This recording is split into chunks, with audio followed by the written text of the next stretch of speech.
अस्सलाम वालेकुम, I am Hira Aslam. Welcome to learners academy. आज हमारा लेक्चर नंबर 21 है और हमारा टॉपिक है थ्योरीज़ ऑफ मोटिवेशन।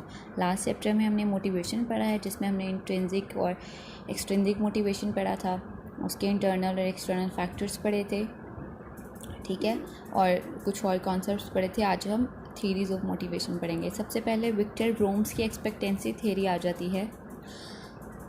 अगर हम बेसिक कॉन्सेप्ट देखें एक्सपेक्टेंसी थ्योरी का, बेसिकली ये डील करती है मोटिवेशन और मैनेजमेंट के साथ, ठीक है। और अगर हम इसकी एक बेसिक जो एजम्पशन देखें, वो ब्रूम्स की एक्सपेक्टेंसी थ्योरी कहती है कि हमारे जितने भी बिहेवियर्स होते हैं वो हमारी कॉन्शियस चॉइसेस होती हैं, ठीक है।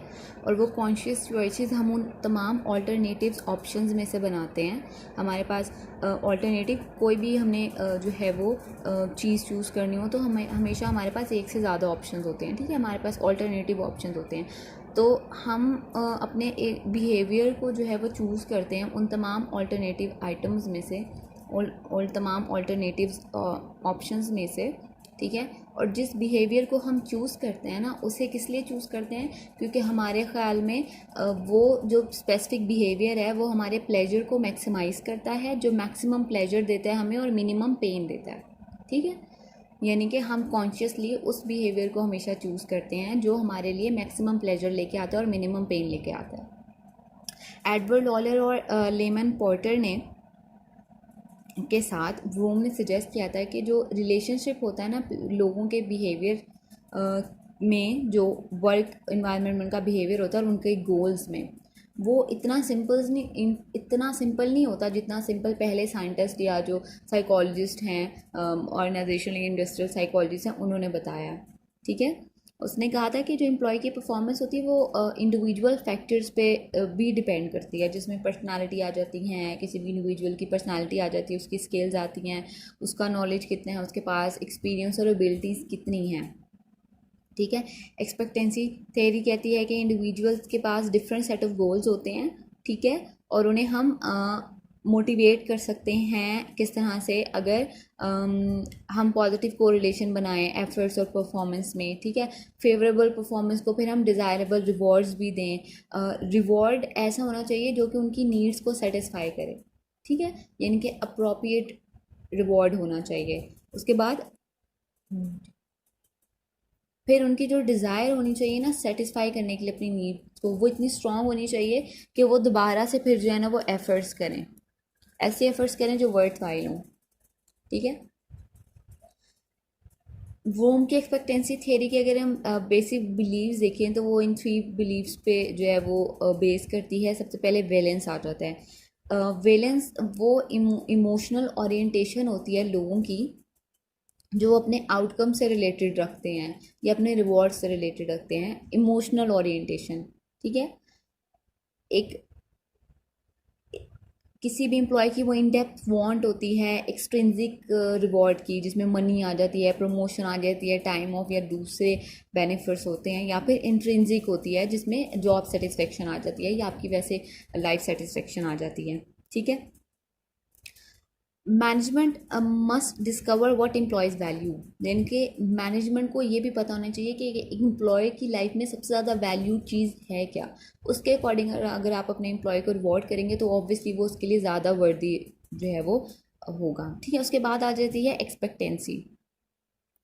एक्सपेक्टेंसी जो होती है एम्प्लॉयज़ की डिफरेंट एक्सपेक्टेशंस होती हैं, ठीक है, और डिफरेंट लेवल ऑफ कॉन्फिडेंस होता है कि वो अपने आप को कितना कैपेबल समझते हैं, ठीक है। मैनेजमेंट को ये भी पता होना चाहिए कि एम्प्लॉय की नीड्स क्या हैं, ठीक है, in term of resources, training और सुपरविजन। उसके बाद इंस्ट्रूमेंटैलिटी आ जाती है। इंस्ट्रूमेंटैलिटी मीन्स कि एम्प्लॉयज़ का परसेप्शन कि एक्चुअली उनको वो मिल रहा है जिसके लिए उनके मैनेजर ने या उनकी टॉप मैनेजमेंट ने प्रॉमिस किया था, ठीक है। यानी कि उनको वो रिवॉर्ड्स और वो इंसेंटिव्स मिल रहे हैं क्या जो उनके मैनेजमेंट ने या उनके ऑर्गेनाइजेशन ने उन्हें देने के लिए प्रॉमिस किया था कि आप सर्टन लेवल ऑफ परफॉर्मेंस अगर शो करेंगे तो आपको सर्टन इंसेंटिव्स या रिवॉर्ड्स दिए जाएंगे। This is instrumentality. Management must ensure the promises of reward are fulfilled and that employees are aware of that, ठीक है। Vroom suggests that an employee's belief about expectancy, instrumentality and valence interact psychologically to create a motivational force. यानी कि फिर जब वो आपके expectations, आपकी emotional orientation और आपका perception according your reward जब वो मिलके इकट्ठा आपके psychologically interact करते हैं ना, तो फिर वो एक motivational force बनाते हैं जिसकी वजह से फिर employee act करता है जो उसके लिए pleasure लेकर आते हैं और पेन को अवॉइड करते हैं. इसको जो है वो हम एक फार्मूला से भी कैलकुलेट कर सकते हैं. फार्मूला है motivation is equal to valence into expectancy. ठीक है, एक्सपेक्टेंसी इनटू इंस्ट्रूमेंटैलिटी. इस फार्मूला के अकॉर्डिंग जो है ना वो हम मोटिवेशन को फाइंड आउट कर सकते हैं. इसको हम यूज़ कर सकते हैं इंडिकेट करने के लिए और प्रिडिक्ट करने के लिए जॉब सेटिस्फेक्शन, ऑक्यूपेशनल चॉइस और livelihood of staying in a job. इस फार्मूले के थ्रू जो है वो हम इन मोटिवेशन को जो है वो कर सकते हैं फाइंड आउट. इसमें आ जाता है पोर्टर लॉरर का फिर मॉडल आ जाता है. ठीक है, हमने पढ़ा था ना कि रूम ने काम किया था एडवर्ड लॉरर और लेमन पोर्टर के साथ. तो इसमें रूम की एक्सपेक्टेंसी थ्योरी के बाद जो है वो पोर्टर लॉरर का मॉडल आ जाता है. मॉडल जो आपको बुक में डिपेक्ट हो रहा है, ठीक है, उसने डिफरेंट काइंड ऑफ जो है वो उसने बताया हुआ है कि डिफरेंट काइंड ऑफ जो फैक्टर्स हैं वो किस तरह से आपस में को रिलेट करते हैं. ठीक है, सबसे पहले एफर्ट आती है. अगर हम जो है वो एक हॉरिजॉन्टल वे में देखें, एफर्ट है, परफॉर्मेंस और सेटिस्फेक्शन है. अब इसमें बहुत सारी चीज़ें जो है वो एड अप कर रही हैं. सबसे पहले इसमें जो है वो वैल्यू ऑफ रिवॉर्ड और एफर्ट रिवॉर्ड प्रोबेबिलिटी भी जो है वो एड अप कर रही है एफर्ट में. ठीक है, अगर आप वैल्यूड है आपका रिवॉर्ड तो वो आपकी एफर्ट इंक्रीज़ होगी. फिर उससे एफर्ट से आप परफॉर्मेंस पे जाते हो. अब परफॉर्मेंस पे कौन कौन सी चीज़ें एक्ट कर रही हैं एफर्ट और परफॉर्मेंस के बीच में, एबिलिटीज़ आपकी कितनी हैं और रोल परसेप्शन कितना है, सपोर्ट कितनी है. फिर परफॉर्मेंस से आप सेटिस्फेक्शन की तरफ जाते हो. अब इसके अंदर भी बहुत सारी चीज़ें, एक्सट्रिंसिक रिवॉर्ड भी इसमें एडअप हो रहे हैं, इंट्रिंसिक रिवॉर्ड भी एडअप हो रहे हैं, परसीव्ड इक्विटी आपकी क्या है रिवॉर्ड्स की वो भी एडअप हो रही है. ठीक है, और उसके बाद वैल्यू ऑफ रिवॉर्ड दोबारा आपको सेटिस्फेक्शन की तरफ लेकर चल रही है. ठीक है, अगर इसको हम देखें द प्रोसेस थ्योरी, जो प्रोसेस थ्योरी है उसको हम पोर्टर लॉरर का मॉडल कहते हैं. लेवल ऑफ मोटिवेशन बेस करते हैं वो इंडिविजुअल अपने रिवॉर्ड को कितना वैल्यू करता है. कंपोनेंट्स जो इफेक्ट करते हैं मोटिवेशन को उनको हम बैलेंस कहते हैं. ठीक है, और एक्सपेक्टेंसी कहते हैं. यानी कि हमारी मोटिवेशन को ऑब्वियसली बैलेंस और एक्सपेक्टेंसी जो है ना वो इफेक्ट करते हैं. बैलेंस आ जाता है कि व्हाट्स इंपॉर्टेंट टू यू और expectancy can I do it और नॉट. पोर्टर लॉरर ने सजेस्ट किया था कि परसीव्ड इनइक्वालिटी जो होती है ना इस मॉडल में वो पाइवटल रोल प्ले करती है जॉब सेटिस्फेक्शन में. ये जो परसीव इक्विटी है, ठीक है, परसीव्ड इनइक्वालिटी बहुत ज़्यादा इंपॉर्टेंट रोल प्ले करती है जॉब सेटिस्फेक्शन में. हमारी मोटिवेशन या फिर हमारी एफर्ट्स लीड करती हैं परफॉर्मेंस की तरफ, और हमारी परफॉर्मेंस इंस्ट्रिंसिक और एक्सट्रिंसिक रिवॉर्ड्स से जो है वो हमारी एडअप कर रहे होते हैं हमारे परफॉर्मेंस में. जो परसीव्ड इक्विटी होती है ना रिवॉर्ड्स की, वो फिर हमें सेटिस्फेक्शन की तरफ लीड करती है. ये मॉडल टाई करता है रूम की एक्सपेक्टेंसी थ्योरी को, रोल्स एंड ट्रेड्स को, इंट्रिंसिक और एक्सट्रिंसिक रिवॉर्ड्स को वेल सेटिस्फेक्शन के साथ. ठीक है, पोर्टर लॉरल कहते थे कि जो एम्प्लॉय की एफर्ट होती है ना वो जॉइंटली डिटर्मिन होती हैं दो की फैक्टर से. सबसे पहले आता है कि वो अपने आउटकम्स को इतना वैल्यू देता है, और degree to which the person believes that the effort will lead to the attainment of these reward. यानी कि सबसे पहले कि आप कितना वैल्यू करते हो अपने रिवॉर्ड को, और दूसरा आप कितना बिलीव करते हो कि अगर आप ये सर्टन परफॉर्मेंस दोगे तो वो आपको फिर रिवॉर्ड मिलेगा, वो आपको लीड करेगा अटेनमेंट ऑफ रिवॉर्ड की तरफ. पर्सन की एबिलिटी और रोल क्लैरिटी भी जो है वो प्रिवेंट करती है परफॉर्मेंस को. Thus manager must assign people to task where ability fit the requirement. यानी कि पर आपका टास्क और आप अपने टास्क के लिए अप्रोप्रिएट हो या नहीं, ये भी परफॉर्मेंस को बहुत ज़्यादा अफेक्ट करती है. ठीक है, सेटिस्फेक्शन रेज करती है सेवरल इंटरेस्टिंग थॉट्स मैनेजर्स के अकॉर्डिंग. ठीक है, मोटिवेशन एम्प्लॉयज़ में सेटिस्फेक्शन को हम कह सकते हैं कि वो तमाम नीड्स जब सेटिस्फाई हो जाती है, नीड्स को जब हम मीट कर लेते हैं तो वो सेटिस्फेक्शन कॉज करती है. लेकिन अब ये मॉडल तो जो है वो दे दिया था. ठीक है, पोर्टर ने और लॉयर ने, लेकिन कोई भी इस किस्म की रेप्यूटेबल रिसर्च नहीं है जो इसको कंफर्म कर सके कि आइदर इट्स वर्केबल और नॉट। ठीक है, उसके बाद स्टैसी एडम्स का इक्विटी थ्योरी आ जाती है। जॉन स्टैसी एडम्स ने काम किया था, जो कि वर्क प्लेस और बिहेवियरल साइकोलॉजिस्ट था। ठीक है, उसने इक्विटी थ्योरी दी थी ऑन जॉब मोटिवेशन पे 1963 में। अब जो रूम का काम है वो जॉब सेटिस्फेक्शन और मैनेजमेंट पे है, एडम्स का काम जो है वो जॉब मोटिवेशन पे है। उसने कहा था कि हम बैलेंस लाना चाह रहे होते हैं उस चीज़ में, हम बैलेंस लाते हैं अपनी जॉब एफर्ट्स में और what we get out of it, यानी कि अपनी जॉब एफर्ट्स और रिवॉर्ड्स में हम बैलेंस लाना चाह रहे होते हैं। उसने कहा था कि एडम्स ने इस चीज़ को नाम इनपुट और आउटपुट का दिया था। इनपुट जो हम एफर्ट्स पुट करें, आउटपुट जो हमें रिवॉर्ड्स मिल रहे हैं। ठीक है, उसने कहा था हम परसेप्शंस बना लेते हैं जो कि फिर फेयर बैलेंस लेके आते हैं या ट्रेड ऑफ इनपुट्स और आउटपुट्स लेकर आते हैं, हम कंपेयर करते हैं हमारी सिचुएशंस को विद अदर रेफरेंसेस। ठीक है,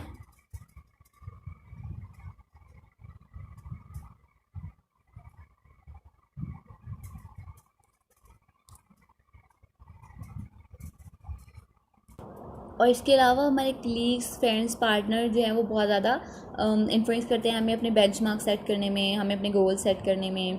ठीक है, हमारे रिस्पॉन्सेज में जो हम इनपुट्स और आउटपुट्स की सूरत में देते हैं।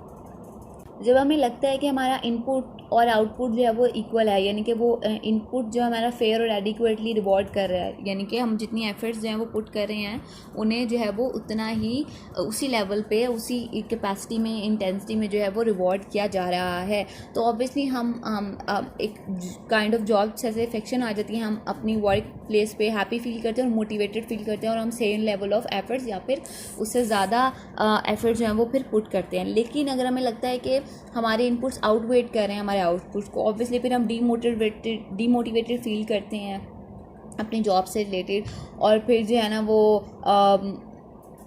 हमारे अंदर एक परसीव डिस्पैरिटी आ जाती है, और फिर ऑब्वियसली वो हमारी वर्क परफॉर्मेंस पे बहुत ज़्यादा इफ़ेक्ट करती हैं। हम अपनी एफर्ट्स को रिड्यूस कर देते हैं और फिर वो आउटवर्डली डिफ़िकल्ट हो जाता है हमारे लिए। ठीक है, रिकॉल करंट या फिर इवन डिस्ट्रप्टिव हो जाता है। इसलिए फिर एक बेटर जॉब मोटिवेशन के लिए ज़रूरी है कि अब हमारी ऑर्गेनाइजेशन हमारे इनपुट, हम जो आउटपुट्स हमें दे वो हमारे इनपुट के अकॉर्डिंग हो। ठीक है, हम फिर इम्प्रूव भी कर सकते हैं आउटपुट को अपना क्लेम करते हैं और डिमांड करते हैं मोर रिवॉर्ड के लिए, या फिर ऑल्टरनेटिव जॉब जो है वो हम फाइंड आउट करना शुरू कर देते हैं। ठीक है, उसके बाद कैले की एट्रीब्यूशन थ्योरी आ जाती है। कैले के अकॉर्डिंग था कि ह्यूमन बींग जो होते हैं ना वो रेशनल होते हैं और मोटिवेटेड होते हैं अपनी आइडेंटिटी के लिए, अंडरस्टैंडिंग के लिए, और वो चेंज उनके इन्वायरमेंट में आ रहा होता है। ठीक है, लोकस ऑफ इंटरनल और एक्सटर्नल कंट्रोल क्रिएट करता है मोटिवेशन को। एट्रीब्यूशन थ्योरी ने एक्सप्लेनेशन दी थी कि जो लोग जो हैं वो अपनी सक्सेस और फेलियर के लिए देते हैं उनको जो है हम 3 सेट ऑफ कैरेक्टरिस्टिक्स में जो उसने जो है वो एनालाइज़ किया था, या हम 3 सेट ऑफ कैरेक्टरिस्टिक्स में एनालाइज कर सकते हैं। ठीक है, हम अपने फेलियर और सक्सेस को 3 सेट ऑफ कैरेक्टरिस्टिक्स में जो है वो एक्सप्लेन कर सकते हैं, जस्टिफाई कर सकते हैं। सबसे पहले क्या आता है कि जो कॉज होती है सक्सेस या फेलियर की वो एक्सटर्नल भी हो सकती है, इंटरनल भी हो सकती है। हमने प्रीवियसली पढ़ा है कि हम अपनी हम मोस्ट ऑफ टाइम फेलियर को जो है वो एक्सटर्नली कॉज करते हैं, एट्रीब्यूट करते हैं, और सक्सेस को इंटरनली एट्रीब्यूट करते हैं। उसने यही कहा कि हम सक्सेस और फेलियर को इंटरनली और एक्सटर्नल कॉजेज़ हो सकती हैं। ठीक है, हम सक्सीड हो रहे हैं, फेल हो रहे हैं जिन फैक्टर्स की वजह से, वो उनका ओरिजिन हमारे अंदर भी हो सकता है या फिर उनका ओरिजिन इन्वायरमेंट में भी हो सकता है। सेकेंडली क्या होता है कि वो जो कॉजेज़ हैं फेलियर या सक्सेस की वो स्टेबल भी हो सकती हैं, अनस्टेबल भी। अगर कॉजेज़ स्टेबल होंगी तो आप अगर सेम बिहेवियर को डिफरेंट सिचुएशन में भी जो है वो परफॉर्म करोगे तो ऑब्वियसली आप फेलियर ही जो है वो फेस करोगे। लेकिन अगर अनस्टेबल होंगी तो हो सकता है एक बिहेवियर आपके लिए एक सिचुएशन में फेलियर लेके आ रहा है कि वही बिहेवियर आपके लिए किसी और सिचुएशन में जो है वो सक्सेस भी ला सकता है। फॉर एग्जाम्पल, आप एक लेस एफर्ट पुट कर रहे हो एक डिफ़िकल्ट टास्क में तो वो आपके लिए सक्सेस नहीं लाएगा, लेकिन आप अगर उतनी ही एफर्ट किसी ईजी टास्क में जो है वो लेके आ रहे हो तो ऑब्वियसली वो जो है वो आपके लिए सक्सेस लेके आएगा, क्योंकि कॉज जो थी वो अनस्टेबल थी। थर्डली, आता है कि कॉज जो होती है सक्सेस और फेलियर की वो कंट्रोलेबल भी हो सकती है, अनकंट्रोलेबल हो सकती है। कंट्रोलेबल तब होगी जब आप खुद उसको जो है वो अल्टर कर सकते हो, अनकंट्रोलेबल होगी जब आप उससे खुद आप बिलीव करते हो कि आप उसे चेंज नहीं कर सकते। ठीक है। एट्रीब्यूशन थ्योरी कहती थी कि हमारी मोटिवेशन डिपेंड करती है हमारे परसेप्शन और एट्रीब्यूशंस पे जो हम सक्सेस और फेलियर के लिए बनाते हैं, और फिर वो डिटर्मिन करती है कि हम फ्यूचर में किसी भी एक्टिविटी में कितनी एफर्ट जो है वो पुट करेंगे।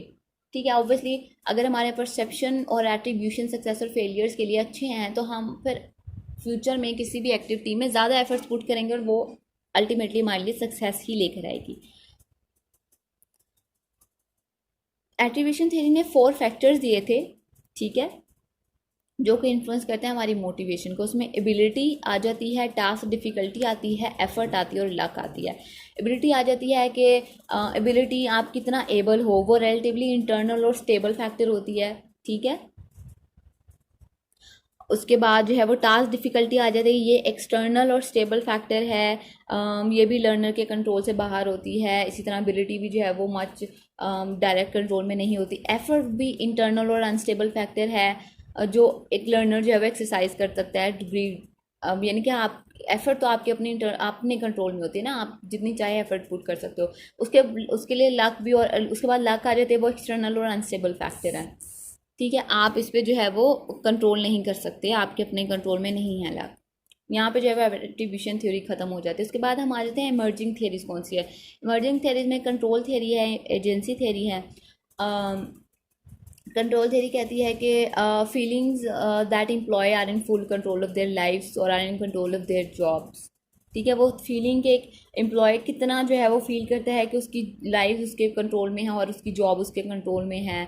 रिसेंट स्टडी ने शो किया है जो समझते हैं कि उन पर्सनल कंट्रोल है वो टॉलरेट कर लेते हैं अनप्लेजेंट इवेंट्स को, और लेस स्ट्रेस जो है वो एक्सपीरियंस करते हैं एज़ कम्पेयर टू दोस्त जिनको लगता है कि उनके तो कुछ कंट्रोल में है ही, ना ही उनका वर्क इन्वायरमेंट ना ही उनकी लाइफ। उसके बाद एजेंसी थ्योरी आ जाती है। एजेंसी थ्योरी कहती है कि interest of the organization and individual may clash resulting in lesser motivation. जब ऑर्गेनाइजेशन और इंडिविजुअल के इंटरेस्ट क्लैश कर रहे होते हैं ना, तब जो है वो एम्प्लॉय की मोटिवेशन जो है वो कम हो जाती है। ठीक है। ऑब्वियस प्रॉब्लम्स आती हैं आपको, क्लैश आ जाते हैं इंडिविजुअल और ऑर्गेनाइजेशन के जो है ना वो इंटरेस्ट में, तो ऑब्वियसली फिर वो आपके लिए प्रॉब्लमेटिक होता है अपने इंटरेस्ट के साथ साथ अपने ऑर्गेनाइजेशनल इंटरेस्ट को लेकर चलना। फिर आप सोचते हो कि ऑर्गेनाइजेशनल इंटरेस्ट आपकी इंटरेस्ट से मैच नहीं करते, आपके लिए मुश्किल होगा इन चीज़ों को लेकर चलना, तो ऑब्वियसली आपकी मोटिवेशन जो है वो लो हो जाती है। और इस क्लास से रिलेटेड जो प्रॉब्लम होती है उसे जो है वो हम एजेंसी प्रॉब्लम्स कहते हैं। यहाँ पे जो है वो हमारी मोटिवेशनल थियरीज जो है वो ख़त्म हो गई हैं। अब इंशाल्लाह हम नेक्स्ट लेक्चर में जो है वो नेक्स्ट चैप्टर स्टार्ट करेंगे।